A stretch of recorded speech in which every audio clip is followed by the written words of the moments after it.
ምንድነው ፍላጎት? ውጊያ ላይ ነሽ? ውጊያ ላይ ነህ እንዴ? ምንድነው ታዲያ ተኩስ? ፑል እየተጫወትሽ ነው? ፑል ቤት እና ተኩስ ፑል ቤት ከረምቡላው ሰላም ጤና ይስጥልን የተከበራችሁ የጉባለች ቤተሰቦች እንዴት ናችሁ? በያላችሁበት ሰዓት አቆጣጠር ፈጣሪ ሰላሙን በረከቱን ሁሉ ያብዛላችሁ እያልን የሰዓቱን ሰበር ዜናዎች ከዚህ እንደሚከተለው እናሰማለን። በሰማችሁት ራሳችሁን በሚጠቅመው ታደርጉ ዘንድም እንዲሁ የጉባለች ኢትዮጵያ በጎ ምኞት ነው። ፈጣሪ በዛ በሚበጀው ሁሉ ያድርግላችሁ እንላለን። በኢንዱስትሪ ፓርኮች ውስጥ የሚሰሩ ሴቶች ሰራተኞች ደሞዛቸው አነስተኛ በመሆኑ ምክንያት ወደ ወሲብ ንግድ ተሰማርተዋል ሲል የጨርቃ ጨርቅ ፌዴሬሽን አስታወቀ። በኢንዱስትሪ ፓርኮች ውስጥ የሚሰሩ ሴቶች ሰራተኞች የሚከፍላቸው ደሞዝ አነስተኛ በመሆኑ ምክንያት ኑሮን ለማሸነፍ ሲሉ አስቸጋሪ ስለሆነባቸው ወደ ወሲብ ንግድ እየተሰማሩ መሆኑንም የጨርቃ ጨርቅ ፌዴሬሽን ነው የገለጠው። የጨርቃ ጨርቅ ፌዴሬሽን ተወካይ የሆኑት አቶ ተስፋዬ አብዲሳ ሰራተኞች ከወሲብ ንግድ በተጨማሪ ትርፍራፊ ምግቦችንም ከየሆቴሉ በመሰብሰብ ወደ ቤታቸው የሚወስዱ መሆናቸውንም ተናግሯል። አምራች ሰራተኛ ምቹ ስራ ለወጣቶችና ሴቶች በጨርቃ ጨርቅ አምራች ኢንዱስትሪያቸው ውስጥ መፍጠር በሚል ርዕስ የፖሊሲ አቅጣጫ ተቋማዊ በተቋም ደረጃ ማለት ነው ጥናታዊ ለማድረግ የማህበራዊ ጥናት መድረክ ፎረም ፎር ሶሻል ስተዲስ ውይይት ተካሂዷል። ውይይቱ ላይ የተገኙት የጨርቃ ጨርቅ ፌዴሬሽን ተወካይ አቶ ተስፋዬ አብዲሳ በሰራተኞች ላይ የሚስተዋሉ ችግሮችን በጥናት አረጋግጠናልም ነው ያሉት። በኢትዮጵያ ኢንዱስትሪ ፓርኮች ውስጥ ተቀጥረው የሚሰሩ ሰራተኞች ገበያቸው እንዲሻሻል ለማድረግ ዝቅተኛ የደመወዝ ወለል ማጽደቅ አንዱ መፍትሄ ነው ያሉት ተወካዩ በተለይ ለሴቶች ክፍያው ዝቅተኛ ስለሆነ በወሲብ ንግድ ላይ የተሰማሩ መኖራቸውንም በጥናት አረጋግጠናል ነው ያሉት። በኢንዱስትሪ ፓርኮች ያሉ አሰሪዎች ዝቅተኛ የደመወዝ ወለል እንዲወሰን ፈቃደኛ እንዲሆኑ ቢያረጋግጡም በመንግስት በኩል ግን እግሩን የሚጎትትበት ምክንያት ግልጽ እንዳልሆነም አስረድተዋል። በውይይቱ ላይ የተሳተፉት አካላት በኢንዱስትሪ ፓርኮች በጨርቃጨርቅና ጋርመንት ላይ ተሰማርተው የሚሰሩ ሴቶች ሰራተኞች የሚከፍላቸው ክፍያ ዝቅተኛ በመሆኑ ትዳር የሚመሰርቱም እንኳን ስለፈለጉ ሳይሆን ወጪ ለመጋራት እንደሆነና በትዳር ህይወታቸው ላይ እንኳን የመወሰን መብት እንዳይኖራቸው አድርጓል ነው ያሉት። ተወካይ አቶ ዘሪሁን የኢትዮጵያ የኢንዱስትሪ ሰራተኞች ወርሃዊ ክፍያ ከሌሎች ሀገራት ጋር ሲታይ እጅግ ዝቅተኛ ነው ሲሉም ጠቁመዋል። የዚህ የጥናት ቡድኑ አባል የሆኑት ዶክተር ደግነት አበባው ዝቅተኛ የደመወዝ ወለል ጉዳይ አስፈላጊነቱ የማያጠራጥር መሆኑን ገልጠው ነገር ግን እንዴት ይወሰን የሚለውን ጉዳይ በደንብ ማየት ያስፈልጋልን ብለዋል። የኢትዮጵያ ሰራተኛ ማህበራት ኮንፌዴሬሽን ነገ ሐሙስ በዓለም አቀፍ የሚከበረውን የሰራተኞች ቀን አስመልክቶ በሰጠው መግለጫው የዝቅተኛ ደመወዝ ወለል እንዲወሰን የጠየቀው ጥያቄ መልስ እንዳላገኘለትም አመላክቷል ሲል ሸገር ኤፍኤም 102.1 ነው የዘገበው። ወደ ሌላው ዜና ስናልፍ በህወሓት አመራሮች ላይ ክስ ተመሰረተ። 18 ከፍተኛ የትግራይ አመራሮችን ጨምሮ በዘር ማጥፋት ወንጀል 64 ሰዎች ተከሰዋል። ዶክተር ደብረጽዮን ገብረ ሚካኤልን ጨምሮ 18 ከፍተኛ የትግራይ የፖለቲካና የጦር መሪዎች በፌዴራል መንግስት በተሾሙ 64 የጊዜያዊ አስተዳደር አመራሮችና ሰራተኞች ላይም ከጥቅምት 2013 ዓ.ም እስከ ጥቅምት 2015 ዓ.ም ድረስ በነበረው የትግራይ ደም አፋሳሽ ጦርነት የዘር ማጥፋት ወንጀል ፈጽመዋል በሚል ነው ክስ የቀረበባቸው። ሚያዝያ 21 ቀን 2017 ዓ.ም ለፌዴራል ፖሊስ ኮሚሽንና ለጠቅላይ የምርመራ መምሪያ የቀረበው የጽሁፍ ክስ እንደአመለከተው የተጠቀሱት ተከሳሾች በጊዜያዊ አስተዳደሩ አመራሮችና ሰራተኞች ላይ የዘር ማጥፋት ወንጀል ፈጽመዋል ይላል። ክሱ የቀረበው በአቶ አበራ ንጉስ የተባሉ የህግ ምሁርና ጠበቃ እንዲሁም ከጥቅምት እስከ ሰኔ 2013 ዓ.ም በፌዴራል መንግስት በተቋቋመው ጊዜያዊ አስተዳደር የፍትህ ቢሮ ኃላፊ ሆነው ያገለገሉ ግለሰብ ናቸው ብለዋል ዘገባው። የደምቢ ዶሎ ከተማ አቃቤ ህግ አቶ ገዳ አምባዬ አሟሟት መነጋገሪያ ሆኗል ተባለ። አቃቤ ህጉ በማህበራዊ ሚዲያቸው ላይ የመጨረሻ እስትንፋሴ ብለው ከጻፉ በኋላ በገመድ ታንቀው መሞታቸውን የከተማው አቃቤ ህግ ጽህፈት ቤት ኃላፊ አቶ ጀቤሳ ደሬሳ ተናግረዋል። ኃላፊው እንዳሉት የአቃቤ ህጉ አቶ ገዳ አምባዬ አስከሬን ምርመራ ተከናውኖ ከተጠናቀቀ በኋላ ወደ ትውልድ ሀገራቸው ምዕራብ ወለጋ አይራ ወረዳ ተልኳል ብለዋል። ሟቹ በደንቢ ዶሎ ከተማ አቃቤ ሕግ ሆነው ከተቀጠሩና ገና 3 ወራቸው መሆኑንም ገልጠዋል። ኃላፊው በመግለጫቸው ሟቹ ቀደም ሲል በአንፊሎና ሳዮ ወረዳዎች ዳኛ ሆነው የሰሩ መሆናቸውን አስረድተው ወደ ደንቢ ዶሎ የተቀየሩት በጤናቸው ጉዳይ የተነሳ እንደሆነም ተናግረዋል ሲል ዘሀበሻ ዘግቧል። የተከበራቸው የጉባለች ኢትዮጵያ ቤተሰቦች ጉባለች ኢትዮጵያ ዩቲዩብ ቻናልን ሳብስክራይብ፣ ላይክ እና ሼር በማድረግ እውነትን ወደፊት እናምጣ። የምንናገርበትን መድረክ በባለቤትነት እንቆጣጠር። በእውነት እስካሁን ድረስ እኛን በእኛ የሚነግዱና እኛን በሚመስሉ ራሳችንን ወደ ተለያየ መልኩ እያወዛወዙና በእኛ ጥፋትና መጠፋፋት ላይ የሚነግዱ እንጂ እኛን ለእኛ በማዋል ላይ የሰሩ ሚዲያዎችም ስላልነበሩን በትክክል በየትኛውም አግባብ እኛ ለእኛ ለኢትዮጵያ ለበጎነት ለእውነት የሚሰሩ ሚዲያዎችን ፈጥረንም ቢሆን እናስኪድ፣ ያሉትንም እናበረታታ እያልን ወደሚቀጥለው ዜና እንለፍ። ኢትዮጵያ ከዓለም በተሽከርካሪዎች ብዛት እዚህ ግባ የምትባል ባትሆንም በትራፊክ አደጋ ብዛት ግን ከቀዳሚዎቹ ተርታ ናት ተባለ። ከጊዜ ወደ ጊዜም የትራፊክ አደጋ በብዛትም ሆነ በአስከፊነቱ የተባባሰ መጣ እንጂ መሻሻል አላየንም ተብሏል። በተለይ በአሁኑ ጊዜ አሰቃቂ የትራፊክ አደጋዎችን ሳንሰማ ያደርንበት ቀንም ብርቅ እየሆነ መጥቷል ነው የሚለው ዘገባው። በትናንትናው ዕለት የቀድሞው የስልጤ ዞን አስተዳዳሪና በአሁኑ ሰዓት የማዕከላዊ ኢትዮጵያ ክልል ገቢዎች ቢሮ ኃላፊ የነበሩት አቶ አሊ ከድር በኦሮሚያ ክልል ሞጆ የፍጥነት መንገድ ላይ በደረሰባቸው የመኪና አደጋ በአሳዛኝ ሁኔታ ሕይወታቸው አልፏል ብሏል። ይኸው ዛሬ ደግሞ በኦሮሚያ ክልል ሰሜን ሸዋ ዞን ዋጫሌ ወረዳ ሙከጡሪ ከተማ አቅራቢያ መቼላ ቀበሌ ወይም ቄለምቶ ላይ በደረሰ የመኪና አደጋ እስከ አሁን ድረስ የ6 ሰዎች ሕይወት ማለፉም ተሰምቷል ይላል ዘገባው። ከሟቾቹ በተጨማሪ በ21 ሰዎች ላይ ከባድ፣ በሌሎች 17 ሰዎች ላይ ደግሞ ቀላል ጉዳት መድረሱን በኦሮሚያ ክልል የሰሜን ሸዋ ዞን ፖሊስ መምሪያ የትራፊክ ኃላፊ ምክትል ኢንስፔክተር ታከለ ቶሌራ ተናግሯል ብሏል። አደጋው የደረሰው ከሙከጡሪ ወደ ጂዳ ሲጓዝ የነበረ በተለምዶ አይሱዙ ተብሎ የሚጠራው ቅጥቅጥ መለስተኛ የህዝብ ማመላለሻ አውቶቡስ ከለሚ ወደ አዲስ አበባ ሲጓዝ ከነበረ የደረቅ ጭነት ተሽከርካሪ ጋር በመጋጨታቸው ነውም ተብሏል። በሀገሪቱ የትራፊክ አደጋን ለመቀነስ አንዳች አገራዊ መላ ካልተዘየደ በስተቀር እጅጉን አስጊና አስከፊ እየሆነ እንደሚመጣ መገመትም አይከብድም ተብሏል በዘገባው። ችግሩን በጥልቀት መፈተሽና መፍትሄ ማበጀትም የግድ ይላል። ልዩ ትኩረትና ሀገራዊ ንቅናቄም የሚሻ ጉዳይ ነው የትራፊክ ጉዳይ ተብሏል። ኢትዮጵያ ከዓለም በተሽከርካሪዎች ብዛት እዚህ ግባ የማትባል ብትሆንም ብሏል አዲስ አድማስ። ያንኑ ዘገባ ነው ሊደግም የሞከረው። ሌላው ዜና ላይ ስንሄድ ምዕመናን በጉባኤ ላይ ለሚገኙት ብፁዓን ካርዲናሎች በጸሎት እንዲበረቱ ጥሪ ቀረበ። የቅድስት መንበር ባወጣው መግለጫው በክርስቶስ አንድ አካል የሆኑ ምዕመናን ሁሉ ለብፁዓን ካርዲናሎች በህብረት እንዲጸልዩ ሲል ነው ጥሪ ያቀረበው።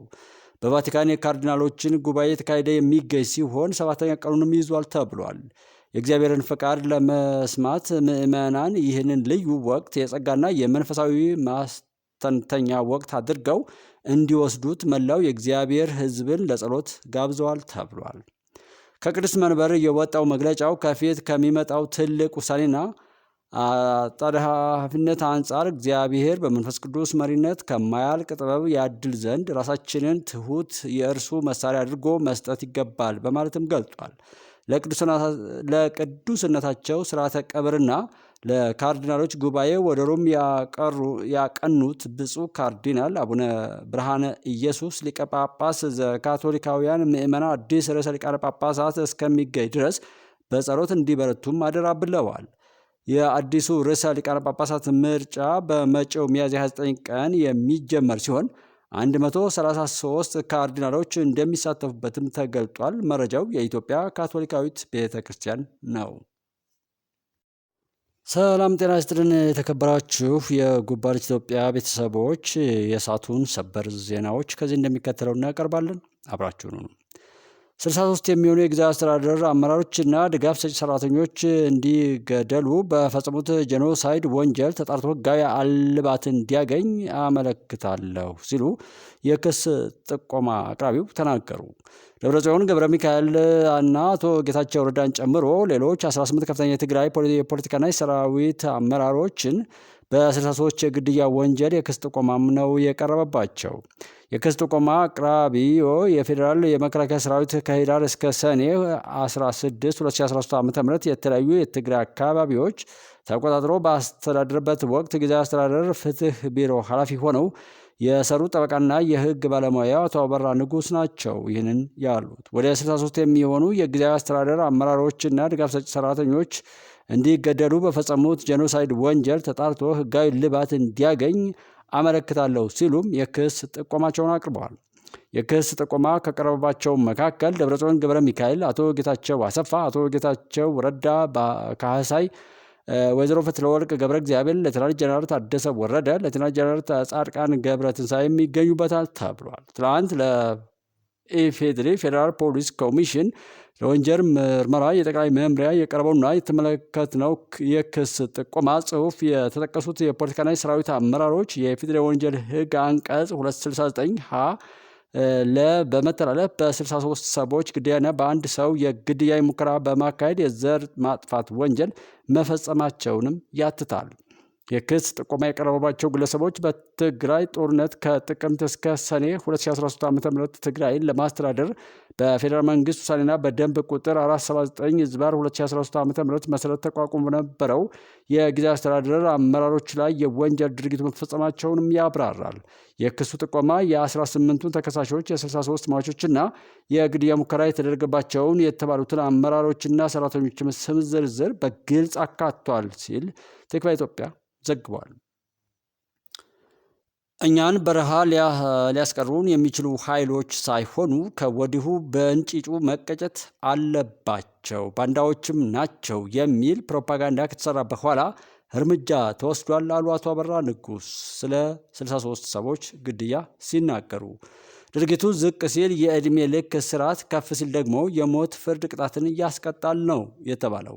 ትክቫ ኢትዮጵያ እነ ደብረጽዮን ገብረ ሚካኤል፣ አቶ ጌታቸው ረዳና ሌሎች 18 ግለሰቦችን ጨምሮ ላቀረበችሁት የግድያ ወንጀል ማስረጃ አለ ወይ ሲል ከዚህ ቀደም በጊዜያዊ አስተዳደሩ ፍትህ ቢሮ ኃላፊው ሆነው ለሰሩ ጠበቃና የህግ ባለሙያ አቶ አበራ ንጉስ ጥያቄ አቅርቧል። ጠበቃና የህግ ባለሙያዎች ምን አሉ ወይም ምን መልስ መለሱ ብለን ስንል የቀረበው የወንጀል መደበኛ ክስ ሳይሆን የጥቆማ ክስ ነው። ጥቆማ ይዞ ለመነሳት ወንጀሎች ከተፈጸሙ መፈጸማቸውን በቂ ነው። ግድያና ሌሎች ከባባድ ወንጀሎች ከተፈጸሙ ጥቆማ ለመስጠት በቂ ነው። ጥቆማ ሰጪ እንዲያውም ማስረጃ ላይጠበቅበትም ይችላል። ምክንያቱም በወንጀል ፍትህ አስተዳደር ትልቁ ሚና ወንጀለኞችን ለይቶ ለህግ ማቅረብ የመንግስት ብቸኛ ስራ ነው ብለዋል። በርካታ አመራሮችና ሰራተኞች አስተዳደራዊ አገልግሎት እንዲሰጡ በ2013 ዓ.ም በትግራይ ክልል ተቋቁሞ የነበረውን ጊዜያዊ አስተዳደርም ለክሱ መነሻ አድርገውታል። አቶ አበራ ስለ ድርጊቱም አክለው ሲናገሩ ህወሓት በወቅቱ ከፌዴራል መንግስት ጋር ባደረገው ጦርነት በረሃ መውረድ ብቻ ሳይሆን የተመረጠ መንግስትን ለመመለስ የትጥቅ ትግል የሽምቅ ውጊያን ምርጫው አድርጎ በትግራይ ይንቀሳቀስ እንደነበር በኋላም ሰኔ 21 ወደ መቀሌ እንደተመለሰም የሚታወቅ ሀቅ ነው ተብሏል። በዚህ መሀል ላይ እኔ የጊዜያዊ አስተዳደሩ የፍትህ ቢሮ ኃላፊ ሆኜ አገልግያለሁ። ህወሓት ከበረሃ ገና ወደ መቀሌ ሳይገባ ግድያዎች ይፈጸሙ እንደነበርም የምናውቀው እውነታ ነው ብለዋል። በክሱ ከቁጥር 1 እስከ ቁጥር 7 የተጠቀሱት በወቅቱ ለነበረው እንቅስቃሴ ሴንትራል ኮማንድ ተብለው ወታደራዊና ፖለቲካዊ ጉዳዮች ሲመሩ የነበሩ ሰዎች ይህ ጊዜያዊ አስተዳደር የተመረጠ መንግስትን ተክቶ ወይም ብልጽግናን ያደራጀውን ኃይል የተገኘ ስለሆኑ ብልጽግናው በወቅቱ ጠላት ተብሎ ተፈርጆ ስለነበር ልክ በፍረጃው ደረጃ ጠላት ናቸው ተብለው ተፈርጀዋል ብለዋል። ፍረጃውን ተከትሎ ሴንትራል ኮማንድ ጥር 21 ቀን 2013 ዓ.ም የጊዜያዊ አስተዳደር አመራሮችን ተግተው የሚሰሩ ከፖለቲካ ከሹመት ውጪ ያሉ የመንግስት ሰራተኞች እኛን በረሃ ሊያስቀሩን የሚችሉ ኃይሎች ሳይሆኑ ከወዲሁ በእንጭጩ መቀጨት አለባቸው፣ ብሔራዊ ጥቅም አሳልፈው የሰጡ ባንዳዎችም ናቸው የሚል ቅጥያ ስም ተሰጥቶ ፕሮፓጋንዳ ከተሰራ በኋላ እርምጃ ተወስዷል ነው ያሉት። የወረዳና ዞን አስተዳዳሪዎች ሪፖርት ያደርጉልን ነበር የ63 ሰዎች ግድያ የአንድ ሰው የግድያ ሙከራ ድርጊትም ዛሬ ቀረበ እንጂ ወደ 38ቱን ትግራይን እያለን የሰበሰብናቸው ወይም ከየወረዳ የመጡልን ናቸው በወቅቱ። ስለዚህ ግድያ ተፈጽሟል፣ ምንም ጥያቄ የለውም። አስተዳደራዊ ስራ ሲሰሩ የነበሩ የፓርቲ ፖለቲካ አጀንዳ ያነገቡ አይደሉም። በወቅቱ ሲደረግ በነበረው ጦርነትም ከፌዴራል መንግስቱ ጋር ወግነው ወታደራዊ ስራ ያልሰሩም ናቸው። የተገደሉት በረድኤት በሕክምና ወይም አስተዳደራዊ ስራ ሲሰሩ የነበሩ ብቻ እንደሆነ የሚታወቅ ሀቅ ነው ብለዋል። በሕጉ መሰረት በእንዲህ አይነት ወንጀል የተጠረጠሩት ሰዎች ለፍርድ ሲቀርቡ የምን ቅጣት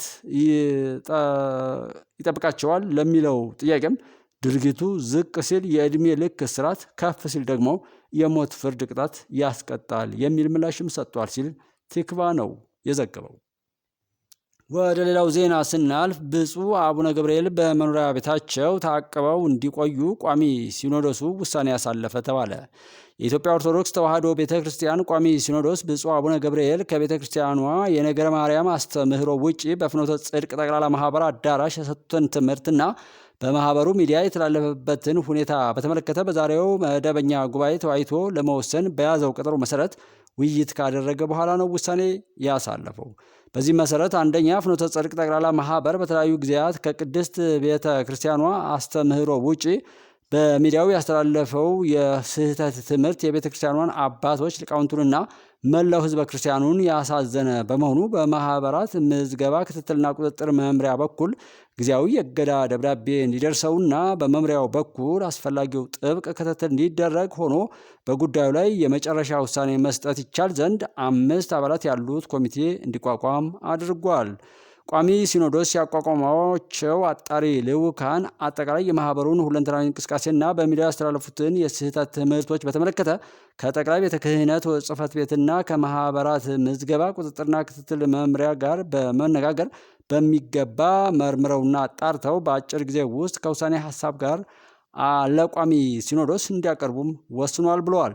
ሁለተኛው ብፁዕ አቡነ ገብርኤል ማርያም ቤዛዊተ ዓለም አትባልም በማለት ከቤተ ክርስቲያኗ የነገረ ማርያም አስተምህሮ ውጭ የሰጡት ሕጸጽ ያለበት ትምህርት በሊቃውንት ጉባኤ በኩል በሚገባ ተመርምሮና ተጣርቶ ከመፍትሄ ሀሳብ ጋር ለቋሚ ሲኖዶስ በአስቸኳይ እንዲቀርብ ብፁዕነታቸውም ጉዳዩ ተጣርቶ የመጨረሻ ውሳኔ እስኪያገኝ ድረስ በመንበረ ፓትርያርክ ጠቅላይ ቤተ ክህነት ጽሕፈት ቤት ግቢ ውስጥ በሚገኘው መኖሪያ ቤታቸው በታቅበው እንዲቆዩም ወስኗል ተብሏል። በሶስተኛ ደረጃም ብፁዕ አቡነ ፊልጶስ የደቡብ ኦሞና አሪዞኖች ሀገረ ስብከት ሊቀ ጳጳስ የቅድስት ሥላሴ መንፈሳዊ ዩኒቨርሲቲ ፕሬዚዳንትና ብፁዕ አቡነ በርናባስ የደቡብ ካሊፎርኒያ ሀገረ ስብከት ሊቀ ጳጳስ ያስተላልፏቸው የስህተት ትምህርቶችና በሌሎችም መምህራን የተላለፉ ነቀፋ ያለባቸው ትምህርቶች ካሉ የሊቃውንት ጉባኤ ከቤተ ክርስቲያኒቱ አስተምህሮ አንጻር በሚገባ መርምሮና አጣርቶ ከመፍትሄ ሀሳብ ጭምር በአጭር ጊዜ ውስጥ ለቋሚ ሲኖዶስ እንዲያቀርብም ወስኗል ተብሏል። አራተኛና የመጨረሻውም የኢትዮጵያ ኦርቶዶክስ ተዋሕዶ ቤተ ክርስቲያን መገናኛ ብዙኃን ስርጭት ድርጅት ለፍኖተ ጽድቅ ጠቅላላ ማህበር ሚዲያ የአየር ሰዓት የሰጠበትን ዝርዝር ሁኔታና ከማህበሩ ጋር በተያያዘም አየር ላይ የዋላቸውን ትምህርቶችን የሚያሳይ ሪፖርት እንዲያቀርብም እንዲደረግ ወስኗል ተብሏል። መረጃው የቤተ ክርስቲያኒቱ የሕዝብ ግንኙነት መምሪያ ነው። የተከበራችሁ የጎባ ልጅ ኢትዮጵያ ቤተሰቦች አብራችሁን ስላላችሁ እያመሰገኑ ወደሚቀጥለው ዜና እናልፋለን። 30ና 40 ዓመታት የኖረ ቤት ንብረት እያፈራ ቤተሰብ የመሰረተ ሰው ሁሉ ብዙ ነው። ኑሮውን ሁሉ በ3 ቀናት ውስጥ ማቋረጥ አይችልም እያሉ የሚጮሁት በጅቡቲ የሚኖሩ ኢትዮጵያውያን ናቸው። የጅቡቲ መንግስት በሀገሩ የሚኖሩ ሰነድ አልባ ኢትዮጵያውያንን በፈቃዳቸው ለቀው እንዲወጡ፣ እንደዛ ካልሆነም ግን የግዳጅ አፈሳ እንደሚጀምር ማስታወቁም ይታወሳል። ቲክቫ የተባለው ዘጋቢ ውሳኔውን አስመልክቶ በጅቡቲ የሚገኙ ኢትዮጵያውያንን ምን ላይ ይገኛሉ ሲል የተለያዩ ኢትዮጵያውያንን እያነጋገረ ያገኘው መረጃ ሲነግረን አስተያየታቸውን የሰጡን የጅቡቲ ነዋሪ የሆኑት ኢትዮጵያዊ አቶ ኑሩ አስፋው መንግስት የዜጎችን ስቃይ ለመቀነስ በዲፕሎማሲያዊ አካሄድ ጣልቃ መግባት አለበት ባይ ናቸው። እሳቸው በጅቡቲ በህጋዊ መንገድ እየኖሩ መሆናቸውን የጠቀሱት አስተያየት ሰጪው ነገር ግን ህጋዊ ሰነድ የሌላቸው ኢትዮጵያውያን እጅግ በርካቶች እንደሆኑ ተናግረዋል። ከዚህ ውስጥ 30ና 40 ዓመታት የኖረ ትላልቅ የንግድ ድርጅቶችን የከፈቱና ሀብትና ንብረት ያፈሩ አግብተውም የወለዱ ኢትዮጵያውያን አሉ። እነዛም ብዙ ናቸው ብለዋል። በአሁኑ ጊዜ ህዝቡ በከፍተኛ ግራ መጋባት ውስጥ ነው ያለው። በ3 ቀናት ውስጥ የሚይዘው የሚጨብጠው ነገርም የለም ብለዋል አቶ ኑሩ። የኢትዮጵያ መንግስት በአስቸኳይ ከጅቡቲ መንግስት ጋር ተነጋግሮ ዜጎቹን ከጭንቀት እንዲታደግም ተማጽኗል። አቶ ኑሩ በዝርዝር እንደተናገሩት በተገለጸው ማስታወቂያ መሰረት መመዝገብ የጀመሩ አሉ፣ በመኪና መውጣት የጀመሩም አሉ። ነገር ግን አብዛኛው ምንም አይነት እንቅስቃሴ እያደረገም አይደለም። አሁን 3 ቀን ብቻ ነው የቀረው። በአውሮፕላንና በባቡር መውጣት አትችልም። ህጋዊ የጉዞ ሰነድ ካልያዝክ ከጅቡቲ ውጭ የሚለው ጉዳይም የተሳሳተ ይመስለኛል ነው ያሉት። በጣም ብዙ ኢትዮጵያውያን ስደተኛ ነው ያለው። ከኢትዮጵያዊ ቀጥሎ የሚኖሩት ኢትዮጵያውያን ናቸው። ግን ሁሉም ውጡ የሚባሉ ኢትዮጵያውያን ናቸው። ምክንያቱንም አናውቅም። በፖሊስ ሁሌም አፈሳ አለ። የሚታፈሱት ኢትዮጵያውያን ናቸው። ሌሎች ዜጎች ላይ እንደዛ ሲደረግ አይታይም። ከዚህ በፊትም እንደዚሁ ሰዎችን የመያዝ የማሰር፣ ገንዘብ ተቀብሎ የመልቀቅ ሁኔታዎችም ነበሩ ብለዋል አስተያየት ሰጪው። አንዳንዴ ግጭት በሚፈጠርበት ጊዜ ኢትዮጵያውያን እርስ በርሱ ይጋጫሉ። አንዳንዴ ወንጀል በሚፈጸምበት ጊዜም እንደዚህ ውጡ ምናምን ስለሚባል ሰው ትኩረት አልሰጠውም ነበር። እንደዚህ በይፋ ለቃችሁ ውጡ ተብለን አናቅም። በዚህ ምክንያት ችላ ብሎት ተዘናግተዋል ብለዋል። የአሁኑ ለየት የሚያደርገው በመንግስት ደረጃ በይፋ መገለጹ ነው ያሉት አስተያየት ሰጪው። ሰው በጣም ተደናግጧል። ከነገደቡ ወይም ቀነገደቡ ይራዘማል የሚል ተስፋም ነበረው። አሁን 3 ቀን ቀርቶታል። መፍትሄ ከመዘየድ ይልቅ ዝም ብሎ መጨነቅ ላይ ነው ያለው ስደተኛው ብለዋል። የንግድ ተቋማት ያሏቸው ሰዎች ብዙ ናቸው። በ5 ቀን ምን ማድረግ ይችላሉም ነው ያሉት። ንብረት ያፈሩ ሰዎች እንዴት ህጋዊ ሰነድ የላቸውም ተብለው የተጠየቁት አስተያየት ሰጪው አቶ ኑሩ ለዚህ ጥያቄ ምላሽ ሰጡ። ሰው ጅቡቲ ሀገሬ ናት ብሎ ነው እስካሁን የሚያስበው። እንዲህ አይነት ነገር ይመጣል ብሎ አያስብም። ኢትዮጵያና ጅቡቲ እንደ አንድ ሀገር ነው የሚታሰቡት ነው። የሚገርም ነው። ራሳቸው ጅቡቲዎችም እንደዛ ነው የሚሉት። አሁንም በመንግስታቸው ውሳኔ ደስተኞች አይደሉም። በዚህ ተዘናግተው ነው ለአመታት ያለ ህጋዊ ሰነድ የሚኖሩት። ጅቡቲና ኢትዮጵያ ለያይቶ ማየት አይቻልም ብለዋል። አክለውም ለሚባረሩት ዜጎች መንግስት ሊደርስላቸው ይገባል ሲሉም ተማጽነዋል። ታዲያ ጅቡቲና ኢትዮጵያውያን እንደ አንድ ሀገር ከተሳሰቡ አርሲሲ ስለገባ ይሆን መለያየት የመጣው? ማን ነው መለያየትን ለጅቡቲያውያንና ለኢትዮጵያ የሰጠው? በእውነት የለያየን ይለይ፣ እኛን ሊያጠፋ የመጣም ይጥፋ፣ ፈጣሪ በፍርዱ ይገለጥ እላለሁ እኔ። አክለውም ለሚባረሩ ዜጎች መንግስት ሊደርስላቸው ይገባል ሲሉ ነው የተማጸኑት። እዚህ ያለው ህዝብ ንብረቱን ሽጦ በራሱ ተመዝግቦ ተረጋግቶ የሚወጣበት እድል ሊመቻችለት ይገባል። በ3 ቀን ውስጥ ለቃችሁ ውጡ ማለት አግባብ አይደለም ብለዋል። በጅቡቲ የኢትዮጵያ ኤምባሲና የውጭ ጉዳይ ሚኒስቴር የዜጎችን ስቃይ የሚቀንስበትን መንገድ ማመቻቸት አለባቸው። ወደ ሀገራቸው ከተመለሱም በኋላ የሚቋቋሙበትን እድል ማመቻቸትም ይገባል ብለዋል። አፈሳ ከተጀመረ አደገኛ ነገር ነው። ተይዘህ ወደ ማቆያ ትገባለህ። ከዛም በግድ ተጭነህ ትባረራለህ። ንብረት አትይዝም፣ ገንዘብህን አትሰበስብም፣ ቤተሰቦችን የመሰናበት እድልም አይኖርም። ካለህበት ሁሉ ተለቅመህ ነው የምትወሰደው። የቤት ሰራተኞች አሉ፣ ደሞዛቸውን እንኳን በወቅቱ አይሰጧቸውም። ደሞዝ ሳይዙ ሊባረሩ ነው ማለት ነው። መንግስት እንዲደርስላቸው ነው የምማጸነው ሲሉ አስተያየት ሰጪው በአጽንኦት ተናግረዋል ሲል ቲክቫ ዘግቧል። በእውነቱ የኢትዮጵያ መንግስት ለጅቡቲም ቢሆን ስለማይጠቅማት ለኢትዮጵያም ቢሆን ስለማይጠቅም ይህን ጉዳይ በትኩረት እንድትይዙት እኛም ሁሉም ማሳሰብ እንፈልጋለን። በጎ የሚያስብ ሁሉ ይህን ነገር ይወዳል፣ ያስባል። በጎ ነገር ስለሚጠቅም ስለሚያጠቃቅም። ነገር ግን ጎረቤትን እየወጋህ ከሌላ ቦታ ላይ ይመጣልኛል ያልከው ጅቡቲ በየትኛውም ቦታ ብትወራጭ፣ ኤርትራም እንደዚሁ ብትራገጭ በእርግጠኝነት አብሮህ ያለው ጎረቤትህ ብትወድቅ የሚያነሳህ ቢያነጥስም ወሩ ውሃ ትንብልም ውሃ የሚያቀብልህን ጎረቤት ላይ በክፋት የምትነሳ አንተ የተረገምክ እንጂ ሰው ልትሆን አትችልም። አንተም ትጠፋለህ፣ ሌላውንም ታጠፋለህ እንጂ ከዛ ባለፈ ስኬት የሚባል ከምቀኞች ጋር አይደለም። ሰላም ጤና ይስጥልን። የተከበራችሁ የጉባለች ኢትዮጵያ ዩቲዩብ ቻናል ቤተሰቦች ሰላማችሁ ይብዛ በያላችሁበት። የሰዓቱን ሰበር ዜናዎች ከመከላከያ ሰራዊት ዘገባዎች እንጀምራለን። በጽንፈኛውና በአሸባሪው ሸኔ ላይ የተወሰደ ባለው እርምጃ እጅ መስጠቱ ቀጥሏል አለ መከላከያ ሰራዊት። በሰሜን ሸዋ ዞን ደራ ወረዳ በቱቲና ወሪ ገብሩ ቀበሌዎች የስድስተኛ እዝ ክፍለ ጦር እየወሰደ ባለው የተጠናከረ ዘመቻ አብዛኛው የጽንፈኛውና የአሸባሪው ሸኔ ቡድን የተደመሰሰ ሲሆን የተለያዩ የነፍስ ወከፍ መሳሪያዎችና ተተኳሾችም ተማርከዋል ብለዋል። ጽንፈኛውም ሆነ አሸባሪው የሸኔ ቡድን አሁን ላይ እየደረሰበት ያለውን ከፍተኛ ምት መቋቋም ባለመቻሉ የመጨረሻ ያለውን አማራጭ ተጠቅመው ወደ ማህበረሰቡ ሰርጎ ለመግባትና የህዝብን ሰላም ለማወክ ንብረት ለመዝረፍ ቢሞክርም በሰራዊቱ መመታቱን ኮሎኔል ጋዲሳ ድሮ ተናግረዋል። ከሰሞኑም በርካታ ቁጥር ያላቸው ጽንፈኞችና ሸኔዎች ለሰራዊቱ እጅ መስጠታቸውን የኮሩ ምክትል አዛዥ ኮሎኔል ጋዲሳ ድሮ ናቸው የገለጡት። ነፍጥ አንግበው በጫካ የነበሩ ቡድኖች የበደልነውን ህዝብና ሀገር ንክሳለን በማለት እየተከተሉት የነበረው የጥፋት መንገድ የተሳሳተ መሆኑን አውቀው ወደ ሰላማዊ ህይወታቸው የተመለሱ መሆኑን የገለጹት ምክትል አዛዡ ሰላም ለማይገባቸው ከትና ብጥብጥን ዓላማቸው ላደረጉ የጥፋት ቡድኖች ግን አሁንም የሚወሰደው እርምጃ ተጠናክሮ ይቀጥላል ብለዋል። የብሔራዊ ተሃድሶ ኮሚሽን በትግራይ ክልል የአብዴራህ የተሃድሶ ማዕከል ጥገና በማድረግ የዲዲአር ትግበራ መጀመሩን ገለጠ።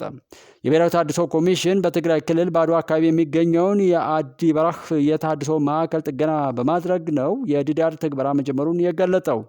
የብሔራዊ ተሃድሶ ኮሚሽን ምክትል ኮሚሽነርና መከላከያን በመወከል የዲዲአር ፕሮግራሙን የሚያስተባብሩት ብርጋዴር ጄኔራል ደርቤ መኩሪያ እንዳሉት በፕሪቶሪያው ስምምነት መሰረት የሰፈነውን ሰላም ለማጠናከር በርካታ ተግባራት የተከናወኑ ነው ብለዋል። ከነዚህም መካከል የቀድሞ ታጣቂዎችን ትጥቅ በመረከብ በማረጋገጥና በመመዝገብ እንዲሁም የታድሶ ስልጠና በመስጠት ወደ ማህበረሰቡ የቀላቀለ ወይም ዲዲአር ስራዎችን ዋናው ናቸው ብለዋል።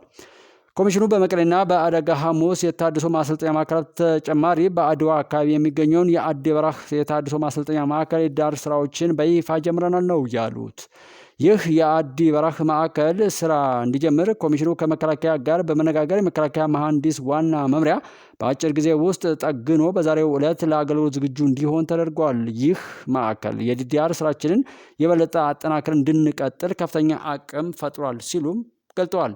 በማዕከሉ ስራ ማስጀመር መርሃ ግብሩ ላይ ከተባበሩት መንግስታት ድርጅት ከአፍሪካ ህብረትና ከአጋር ሀገራት ታዛቢዎች ተገኝተዋል ሲሉ ተናግረዋል። ወደ ሌላው ዜና ስናልፍ ኢንጂነር አይሻ መሐመድ የኢትዮጵያ ባህር ኃይል ጠቅላይ መምሪያ ቢሮውን ግንባታን ጎበኙ። የመከላከያ ሚኒስትር ኢንጂነር አይሻ መሐመድ በመከላከያ መሐንዲስ ዋና መምሪያ በአዲስ አበባ ከተማ ጃን ሜዳ እየተገነባ የሚገኘውን የባህር ኃይል ጠቅላይ መምሪያ ቢሮ የግንባታ ሂደትን ነው የተመለከቱት። የመከላከያ መሐንዲስ ዋና መምሪያ ኃላፊ ሌተናንት ጀነራል ደስታ ብቼ በዋና መምሪያው እየተገነቡ ከሚገኙ ፕሮጀክቶች መካከል አንዱና ግዙፍ ፕሮጀክት የባህር ኃይል ጠቅላይ መምሪያ ግንባታ መሆኑን ገልጠው በጥራትና በፍጥነት በአጭር ጊዜ ውስጥ እንደሚጠናቀቅም አመላክተዋል።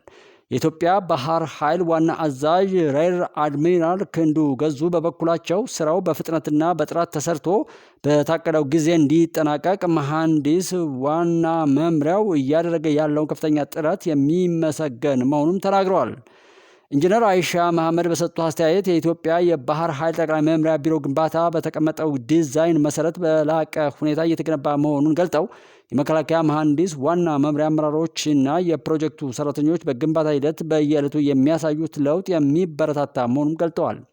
በፕሮጀክቱ ኃላፊ ሌተናል ኮሎኔል ኢንጂነር በቀለ መለስ ገለጻ የተደረገላቸው ሲሆን ግንባታው በውስጡ ብዛት ያላቸው ቢሮዎች፣ የስብሰባ አዳራሾች፣ ስቶርስ፣ የስፖርት ማዘውተሪያ፣ ጂም፣ የጥበቃ ማማ፣ የመኪና ፓርክ፣ ቤዝመንት ያለው ሁሉን ያካተተ ዘመናዊ ፕሮጀክት ሲሆን ግንባታውን ለማጠናቀቅ ከተያዘለት የጊዜ ሰሌዳ ቀድሞ ለማጠናቀቅ በቀንና በማታ እየተሰራ እንደሆነም አስረድተዋል።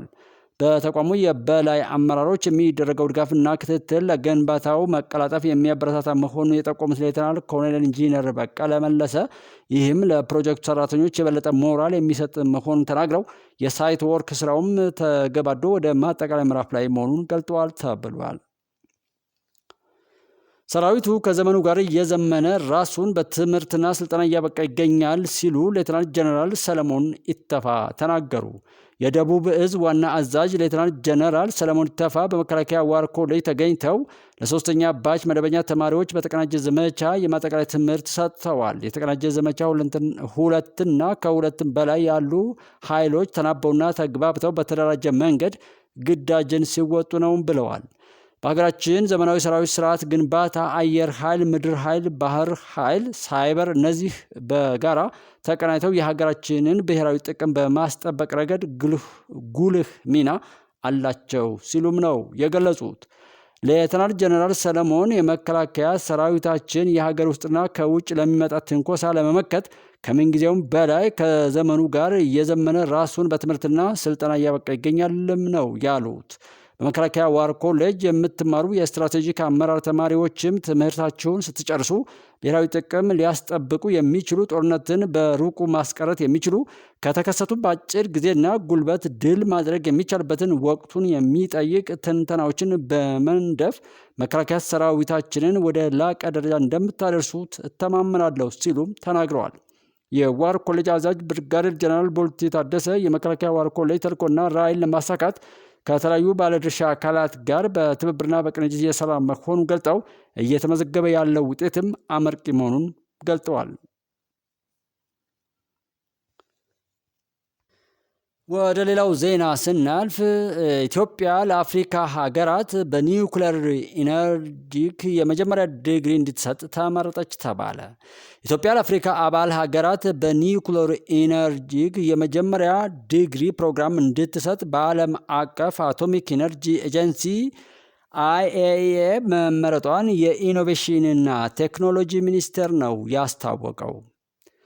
በኢትዮጵያ ለሀገር ውስጥና ለአፍሪካ አባል ሀገራት የኒውክሌር ሳይንስ ቴክኖሎጂ መጀመሪያ ዲግሪ ፕሮግራም እንዲሰጥ ስምምነት ላይ የተደረሰው የኢኖቬሽንና ቴክኖሎጂ ሚኒስቴር፣ ዓለም አቀፉ የአቶሚክ ኤነርጂ ኤጀንሲ፣ በቻይና መንግስት የቺንግ ዩኒቨርሲቲ እንዲሁም የአዲስ አበባ ሳይንስና ቴክኖሎጂ ዩኒቨርሲቲ ባደረጉት የምክክር መድረክ ነው ተብሏል። ስምምነቱ በኢትዮጵያ የኒውክሌር ሳይንስና ቴክኖሎጂ የመጀመሪያ ዲግሪ ፕሮግራም በመክፈት በኢንዱስትሪ፣ በጤና፣ በግብርና፣ በአካባቢ ሳይንስ፣ በማዕድን፣ በማኑፋክቸሪንግና በሌሎችም ዘርፎች ላይ አቅም በመፍጠር ተጠቃሚነት ለማረጋገጥ ያለመ መሆኑን የኢኖቬሽንና ቴክኖሎጂ ሚኒስቴር አስታውቋል። ሚኒስትሩ በለጠ ሞላ በኢትዮጵያ የኒውክሌር ሳይንስና ቴክኖሎጂ የመጀመሪያ ዲግሪ ፕሮግራም ለአፍሪካ አባል ሀገራት እንዲሰጥ ኢትዮጵያ የተመረጠችው ዘርፈ ብዙ ድርድሮች ተደርገውና የማስተናገድና አቅሟ ከግምት ውስጥ ገብቶ እንደሆነም ገልጿል። በኢትዮጵያ የኒውክሌር ሳይንስና ቴክኖሎጂ የመጀመሪያ ዲግሪ ፕሮግራም ለመስጠት የሚያስችሉ ላቦራቶሪና አስፈላጊ ግብዓቶች በዓለም አቀፍ አቶሚክ ኢነርጂ ኤጀንሲና በቻይና መንግስት በኩል ድጋፍ እንደሚደረግም መግባባት ላይ ተደርሷል ብለዋል። የተከበራቸው ጉባለች ኢትዮጵያ ቤተሰቦች ጉባለች ኢትዮጵያን ሳብስክራይብ፣ ላይክና ሼር በማድረግ ወደፊት እንድንቀጥል የሚያደርገውን ነገር ሁሉ እያደረጋችሁ አብራችሁን እንድትሆኑ እናሳስባለን። አብራችሁን ሁኑ። የተባበሩት አረብ ኤሚሬቶች ቢትኮይን ኩባንያ ኢትዮጵያ የማይኒንግ አቅሙን በ52 ሜጋዋት አሳደገ አለ። የተባበሩት አረብ ኤሚሬቶች የቢትኮይን ማይኒንግ ኩባንያ የሆነው ፎኒክስ ግሩፕ በኢትዮጵያ ባለው የማይኒንግ አቅሙ ላይ 52 ሜጋዋት ጭማሪ ማድረጉን ማስታውቋል። ኩባንያው ትናንት ሚያዝያ 21 ቀን 2017 ዓ.ም እንዳስታወቀው አዲስ ተግባራዊ ካደረገው ጭማሪ ጋር በኢትዮጵያ የፎኒክስ የቢትኮይን ማይኒንግ አቅም 132 ሜጋዋት ደርሷል። የኩባንያው አጠቃላይ አቅም አሁን ከ500 ሜጋዋት በላይ ማሻገሩን ገልጧል። የፎኒክስ ተባባሪ መስራችና ዋና ስራ አስፈጻሚ ሙናፋሌ የኩባንያው ስትራቴጂክ የተትረፈረፈና ዝቅተኛ ኃይል ወጪ ያላቸውን ዋና ዋና አካባቢዎች ማግኘት ላይ የተመሰረተ ነውም ብለዋል። በኢትዮጵያ ያደረግነውን የቅርብ ጊዜ መስፋፋታችንን የመሳሰሉ ተነሳሽነቶች ወሳኝ እርምጃዎች ናቸው። ዛሬ ከፍተኛ ዋጋ በመፍጠር ብቻ ሳይሆን አቅማችንን በማጠናከር ላይም እንገኛለን ሲሉ መናገራቸውን ኮይን ቴሌግራም ዘግቧል። ይህ ማስፋፊያ ዜና የተሰማው የአቡዳቢው ክሪፕቶ ማይኒንግ ኩባንያ ፎኒክስ ግሩፕ የ80 ሜጋዋት ኃይል ግዢ ስምምነት ከኢትዮጵያ ኤሌክትሪክ ኃይል ጋር መፈራረሙን ተከትሎ ነው ተብሏል። በወቅቱ ኩባንያው በ2025 ሁለተኛው ሩብ ዓመት ስራ እንደሚጀምርም ገልጿል። ፎኒክስ ኩባንያ በአቡዳቢ ኢንተርናሽናል ሆልዲንግ ኩባንያ IHC የሚደገፍ ሲሆን በመላው ኤሚሬትስ፣ አሜሪካና ካናዳ ውስጥ የክሪፕቶ ማይኒንግ ስራዎችንም ያከናውናል ተብሏል። ሰው የገደሉ 3 ዓመት ተፈረደባቸው። የእጅ ስልኩን ቻርጅ እንዲያደርጉለት የጠየቃቸውን የግል ተበዳይ በጩቤና በዱላ ደብድበው የገደሉ 2 ግለሰቦችን በእስራት ማስቀጣቱን በሸካ ዞን የማሻ ወረዳ ፖሊስ ነው የገለጠው።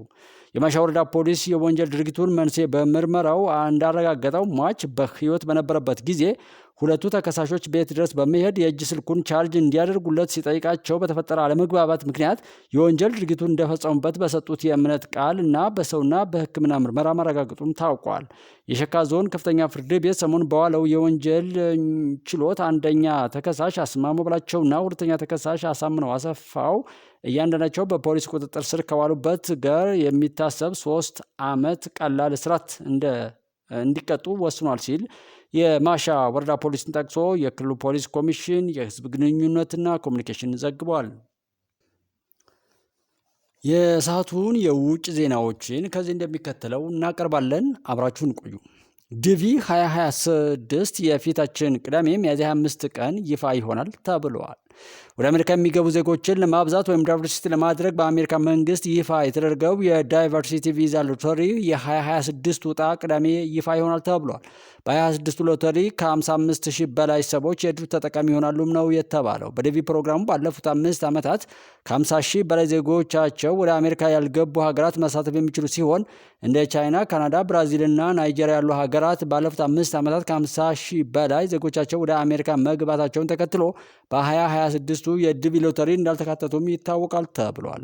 እድለኞቹ እድላቸውንም ከተረጋገጡ ዌብሳይቶች ብቻ እንዲመለከቱም ነው የተነገረው። ኬንያ ለ30 ቀናት የቁማር ማስታወቂያዎችን አግደች። የኬንያ የቤቲንግ ተቆጣጣሪና ላይሰንሲንግ ቦርድ በሁሉም የሚዲያ አማራጮች የቁማር ማስታወቂያዎችን ለ30 ቀናት እንዳይተላለፉ ወስኗል። የቦርዱ ሊቀመንበር አንዳንድ የቁማር አስተዋዋቂዎች ቁማር እንደ ህጋዊ የኢንቨስትመንት አማራጭና አቋራጭ የመበልጸጊያ መንገድ አድርገው የተሳሳተ ምስል እየፈጠሩ ነው ብሏል። ፈቃድ ያላቸው አቋማሪ ወይም የቁማር ባለቤት ድርጅቶች ማስታወቂያቸውን በቴሌቪዥን፣ በሬዲዮ፣ በማህበራዊ ሚዲያዎች፣ በጋዜጣና በቢልቦርድ በኤስኤምኤስ፣ ኢሜይል ወዘተ ማስነገር እንደማይችሉም ነው የገለጠው። ብዙ ሰዎች በተሳሳተ መንገድ በቁማር ሱስ ወድቀዋል ያሉት ሊቀመንበሯ ወደፊት ድርጅቶቹ ማስታወቂያቸው በኬንያ ፊልም ቦርድ ካልጸደቀላቸው እንደማያስተላልፉም ተናግሯል። ሊቀመንበሯ ቁማርን በኃላፊነት ለማድረግ ሌሎች የህግና የአሰራር ማዕቀፎችም እንደሚወጡም ነው የገለጡት ሲል ካፒታል ኤፍኤም ዘግቧል። ሶማሊያ የታይዋንን ፓስፖርት የያዙ ዜጎች ወደ ሀገሯ እንዳይገቡ መከልከሏ ተሰማ። የታይዋን የውጭ ጉዳይ ሚኒስቴር ሶማሊያ የታይዋንን ፓስፖርት ያላቸው ዜጎች ወደ ሀገሯ እንዳይገቡ መከልከሏ ነው የተናገረው። ሚኒስቴሩ ለእገዳው የቻይና እጅ አለበት ያሉ ሲሆን የሶማሊያ መንግስትን ውሳኔም ተቃውመውታል። በ2020 ታይዋን እና ሶማሌላንድ በየሀገራቸው ቢሮ ከከፈቱ በኋላ ተግባራቸው በሶማሊያና ቻይና አልተወደደላቸውም ነበር። ቻይና ታይዋንን እንደ ራሷ ግዛት የምትቆጥር ሲሆን በአንጻሩ ሶማሊያ ሶማሌላንድን እንደ ራሷ ግዛት ትቆጥራለችም ሲል ሮይተርስ ዘግቧል። የአሜሪካ የጦር ጀት በቀይ ባህር ውስጥ መስጠሙ ተገለጠ። የአሜሪካ ባህር ኃይል ኤፍኤ-18 ሱፐር ሆርጌት ተዋጊ ጀት ከዩኤስኤስ ሃሪ ትሩማን አውሮፕላን አጓጓዥ መርከብ ላይ ተንሸራቶ ወደ ባህሩ በመውደቁ ደብዛው ጠፍቷል ተብሏል። ከ60 ሚሊዮን ዶላር በላይ ዋጋ ያለው የጦር ጀቱ ከሃሪ ትሩማን አውሮፕላን አጓጓዥ መርከብ ላይ እንዲንቀሳቀስ እየተደረገ በነበረበት ወቅት ወደ ባህሩ የተንሸራተተው ሰኞ ዕለት መሆኑን የአሜሪካ ባህር ኃይል በሰጠው መግለጫው አስታውቋል። 3 ወደብ አልባ የአፍሪካ ሀገራት ወደብ ሊያገኙ መሆኑ ተሰማ። ወደብ አልባዎቹ ማሊ፣ ኒጀርና ቡርኪና ፋሶ በአትላንቲክ ውቅያኖስ በኩል መውጫ ሊያገኙ ነው ተብለዋል። የሞሮኮ መንግስት 3ቱ የምዕራብ አፍሪካ ሀገሮች በግዛቱ በኩል ወደ አትላንቲክ ውቅያኖስ መውጫ እንዲያገኙ ሀሳብ ማቅረቡን ቢዝነስ ኢንሳይደር አፍሪካ ጽፏል። የ3ቱ ሀገሮች የውጭ ጉዳይ ሚኒስትሮች ከሞሮኮ ንጉስ መሐመድ 6ኛ ጋር በራባት ባደረጉት ምክክር በሀሳቡ ተስማምተንበታል ማለታቸውም ተሰምቷል። ማሊ፣ ኒጀርና ቡርኪና ፋሶ ከምዕራብ አፍሪካ መንግስታት ምጣኔ ሀብታዊ ማህበር ኢኮዋስ አባልነታቸው ለቀው ወጥተዋል። በአንጻሩ የራሳቸውን የሳህል መንግስታት ትብብር የተሰኘ ኮንፌዴራላዊ ጥምረት መፍጠራቸውም ተጠቅሷል። ታዲያ የኢትዮጵያስ የባህር መውጫ አልታሰበምን? በመጨረሻም ትራምፕ 100 ቀን የስልጣን ቆይታቸውን ተከትሎ መልእክት አስተላለፉ። የአሜሪካ ፕሬዚዳንት ዶናልድ ትራምፕ ሁለተኛው የስራ ዘመን 100 ቀን የስልጣን ቆይታቸውን የምርጫ ዘመቻ በመሰለ ንግግር ስኬቶቻቸውን ሲያወድሱ፣ ጥራቶቻቸውን ደግሞ ወርፈዋል። አብዮታዊ የጋራ አስተሳሰብ ሲሉ በሚቺገን ግዛት ለተሰበሰቡ ደጋፊዎቻቸው ስኬቶቻቸውን ያወደሱት ትራምፕ ስልጣናቸውን ለጥልቅ ለውጥ እየተጠቀሙበት እንደሆነም ተናግሯል። የተከበራችሁ ጉባለች ኢትዮጵያ ቤተሰቦች አብራችሁ ስለነበራችሁ እያመሰገን ጉባለች ኢትዮጵያን እንዲሁ ወደፊት ለማስፈንጠር ስኬታማ ለማድረግ ሰብስክራይብ፣ ላይክ እና ሼር ማድረግን አትርሱ። አብረን መሆናችን ለጥላቶች፣ ለውሸታሞች፣ ለካዶችና ለባንዳዎች መድኃኒት ነውና አብረን እንሁን። እውነት እንናገር፣ ለእውነት እንኑር። መልካም ጊዜ። ሰላም ጤና ይስጥልን። በወቅታዊ የሀገራችን የጸጥታ ጉዳይ ላይ የመከላከያ ሕዝብ ግንኙነት ዳይሬክተር ኮሎኔል ጌትነት አዳነ ለመከላከያ ሚዲያ የሰጡትን ማብራሪያ እንደሚከተለው እናቀርባለን። የኢፌዴሪ መከላከያ ሕዝብ ግንኙነት ዳይሬክተር ኮሎኔል ጌትነት አዳነ ዛሬ ረፋድ ላይ ከመከላከያ ሚዲያ ጋዜጠኞች ለቀረቡላቸው ጥያቄ ሰፊ ምላሽና ማብራሪያ ሰጥተዋል። የኢፌዴሪ መከላከያ ሰራዊት በርካታ ተልዕኮቹን በውጤት እየፈጸመ እንደመጣ ሁሉ አሁን ላይም በየትኛውም ቦታ የሚሰጠውን መልከ ብዙ ተልዕኮ በድል እየተወጣ እንደሚገኝም ገልጸዋል። ከሰራዊቱ ዝግጁነት አንጻር በየትኛው መመዘኛ ቢለካ ተገማችም ሆነ ተገማች ሁኔታዎች እንደየ አመጣጣቸው መመከት የሚችል ሰራዊት መኖሩን አስረድተዋል። በተቋማዊ የሪፎርም ስራ፣ በሰው ኃይሉ ግንባታ፣ በአደረጃጀቱ፣ በአሰራሩና በትጥቁ ኢትዮጵያን ሊመጥን የሚችል ሰራዊት ሆኗል ብለዋል። ለቀጠናው ሰላምና መረጋጋት የበኩሉን ሚና የሚጫወት እንደሆነም ኮሎኔል ጌትነት አዳነ አስገንዝበዋል። በሀገራችንም ከሀገር ውጭም በሚመጡ ግዳጆች ተደጋጋሚ ፈተናዎችን በድል እየተወጣ የመጣ ሰራዊት መሆኑን የሰራዊታችን ስትራቴጂክ አመራሮች ብቻ ሳይሆኑ መንግስትም መላው ህዝባችንም የሚኮሩበት የሀገራችን የማደግ ተስፋ በሰላም እጦት እንደማይደናቀፍ የሚተማመኑበት ነው ብለዋል። በዝግጁነቱ በተግባርም በሚፈጸመው ግዳጅም አስተማማኝ ኃይል ስለመሆኑም አብራርተዋል። በኢትዮጵያ ህገ መንግስት አንቀጽ 87 የመከላከያ ሰራዊት መርሆች ላይ የመከላከያ ሰራዊት የሀገሪቱን ሉዓላዊነት ከመጠበቅ በተጨማሪ በህገ መንግስቱ የተሰጠውን የአስቸኳይ ጊዜ አዋጅ መፈጸሙን ጨምሮ ህጋዊ መሰረት ያላቸውን ተልዕኮች አሰራር እና መመሪያን ተከትሎ እንደሚፈጽምም ኮሎኔል ጌትነት አንስተዋል። ይህን ለመፈጸም ዝግጁነት ማረጋገጥ ቀዳሚ ተግባር በመሆኑ መተካካት የማያቋርጥ ተከታታይነት ያለው ስራ ሆኖ መከላከያ በሚያዋጣው መደበኛ የመመልመያ መስፈርት መሰረት ወጣቶችን ወደ ሰራዊቱ የመቀላቀል ስራ እየተተገበረ ስለመሆኑም ተናግረዋል። መከላከያ እንደ ተቋም በሀገር አቀፍ ደረጃ ዕድሜ፣ ጤናን፣ ሚዛናዊ ተዋጽኦን ጨምሮ ሌሎች የመመልመያ መስፈርቶችን መሰረት ማስታወቂያ በሚዲያ በክልል ዞንና ወረዳዎች ተደራሽ በማድረግ ከፍተኛ ጥንቃቄ በተሞላበት አግባብ መስፈርቱን ያሟሉ ወጣቶችን ብቻ እንደሚመለምል የሚታወቅ እውነታ ሆኖ ያለ አንዳንዶች የተለየ አመለካከትና ዓላማ ያላቸው አፍራሽ ቡድኖች ከዚህ በተቃራኒ አገላለጽ ከዕድሜ ከጤናና ከሌሎች ጋር አያይዘው ሲተቹ ትችታቸው ከእውነት የራቀና የአፍራሽነታቸው ማሳያ መሆኑን ኮሎኔል ጌትነት አመላክተዋል። ሀገርን ለማተራመስ፣ ለማፍረስ፣ በአንድም ይሁን በሌላ መንገድ ግጭትን ለመፍጠር ጸረ ሰላም ቡድኖች መጀመሪያ ሰራዊቱን መንካት፣ በሐሰት ስም ማጥፋት ብለውም ስለሚያስቡ እንጂ የተመለመለው ወጣት ከተመዘገበበት ቦታ ጀምሮ ማሰልጠኛ ድረስ በርካታ የቁጥጥር ስርዓቶችን አልፎ ተገቢውን መስፈርት ካሟላ ብቻ ወታደር እንደሚሆን እንጂ ስለተፈለገ ተብሎ የተመዘገበው ሁሉ ወታደር መሆን እንደማይችልም ነው ያስረዱት።